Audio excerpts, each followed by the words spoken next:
E aí, meus amigos, bem-vindos a Transatlântico Brasil. Eu decidi fazer aqui uma observação na história do Brasil. Por que eu estou falando isso?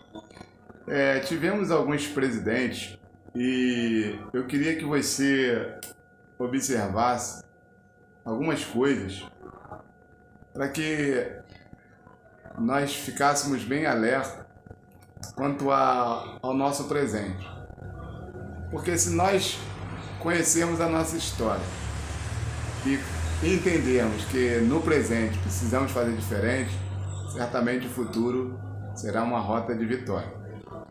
Baseado também no Kim Paim, que é o cara que eu todo dia assisto, acompanho tudo dele, um dos caras que conseguiram despertar muito no Brasil. E aí eu queria fazer uma análise, por quê? Porque eu queria observar sobre por que a esquerda, por que o centrão, por que os liberais brasileiros, né, não é a política, não são os liberais, né, mundiais não, do Brasil, por que eles resistem tanto a Bolsonaro? E aí você vai entender que algumas coisas conectam e eu e você precisamos estar bem alerta. Queria chamar a sua atenção, primeiro vamos passear para ver toda a história, desde a época após o regime até os dias atuais. Vamos lá ver quem passou pelo governo. Quem passou primeiro foi o Tancredo Neves, depois José Sarney, depois veio o Collor, depois do Collor nós sabemos que veio Itamar, depois Fernando Henrique Cardoso, depois veio Lula, depois Dilma, Bolsonaro e estamos com o Lula novamente. O que toda essa galera tem em comum? Que o único que sai da casinha é o Bolsonaro, que não tem. Vamos lá. Não é só esse vídeo que irei fazer, porque eu preciso analisar passo a passo cada um que passou na direção do país, começando por Tancredo Neves, que eles dizem que é a redemocratização. Esse termo redemocratização, só de você afirmar que realmente, quando começou as eleições diretas, você dizer que houve uma redemocratização, você já está se associando à esquerda. Por quê? Porque o que a esquerda diz é o seguinte, é que no período do regime militar foi uma ditadura e automaticamente, se foi ditadura, não houve a participação popular. Então se você usa o termo redemocratização, você afirma que realmente era uma ditadura militar. Porém, quando observamos a história, vemos que o período do regime militar, ele foi um período que passou pela aprovação de muitos setores.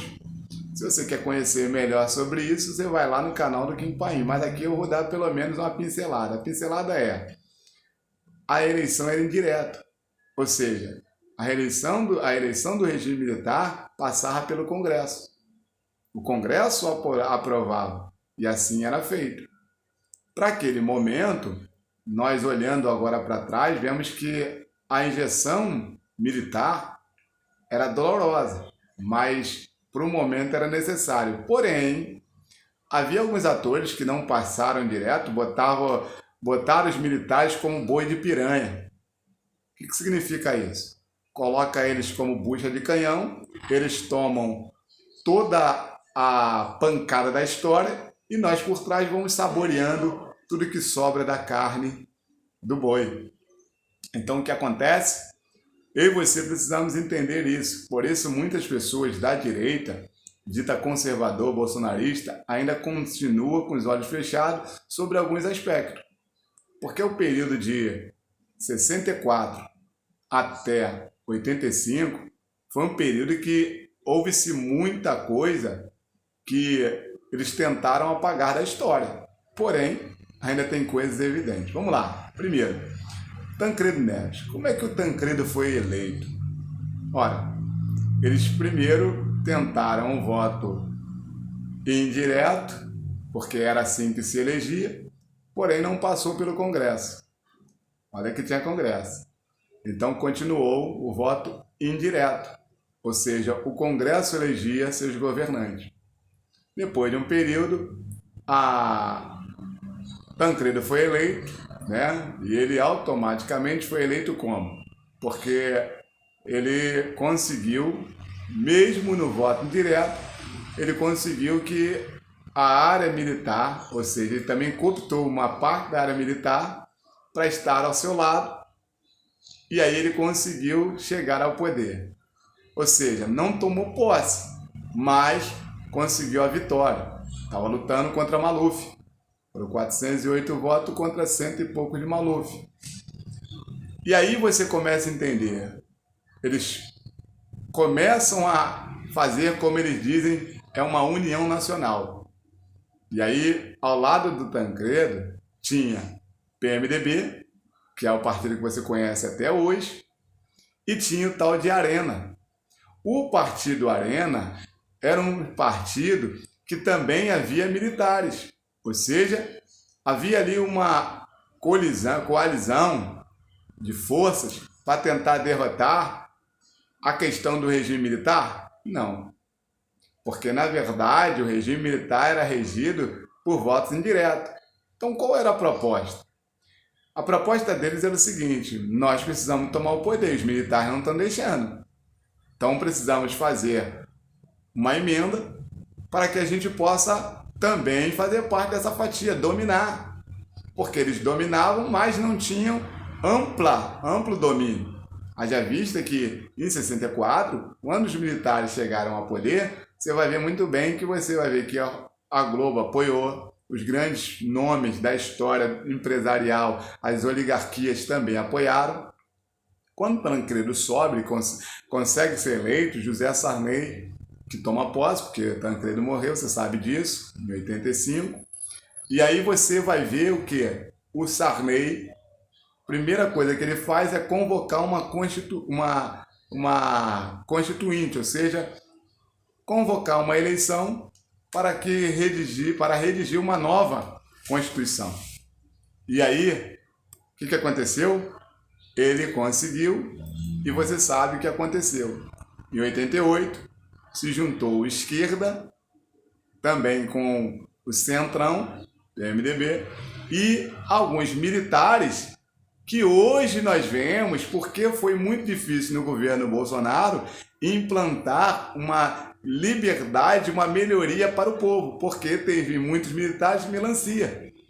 Porém, lá atrás, na época do regime, eles já tinham se coligado com essa turma que está aí. Foi na época de quem?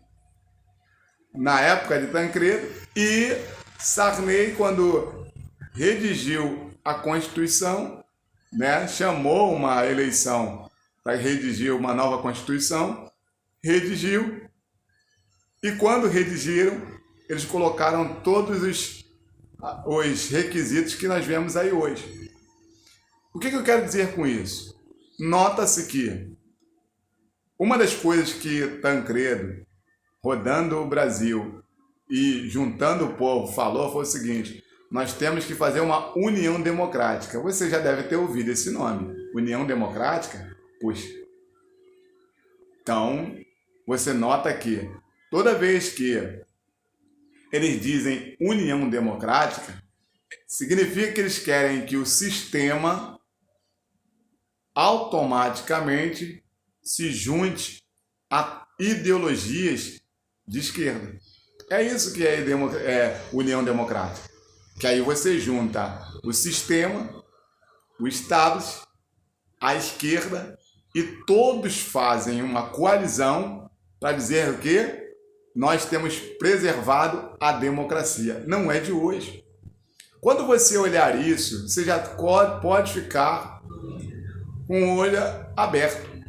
Significa que a ideologia de esquerda, que domina não só o Brasil, mas o mundo, com políticas destrutivas à família, à sociedade, à segurança, pode ter certeza que estão todo mundo junto para compactuar com a distribuição do poder e cada um pega a sua fatia e não importa como vai fazer. Então, Sarney consegue fazer isso através da morte de Tancredo, ele assume. Então, eu e você precisamos entender o seguinte, o que tem em comum? Opa, nenhum dos dois, tá? Nenhum dos dois tem o apelo nacional. O que eles têm são ideias de tentar cooptar pessoas para cada um ficar com a fatia e fazer com que o Brasil venha estar vendido. Isso acontece com Sarney. Então, fica bem alerta. Vou ficar por aqui. Depois nós vamos falar sobre quem foi o Itamar. Lembra?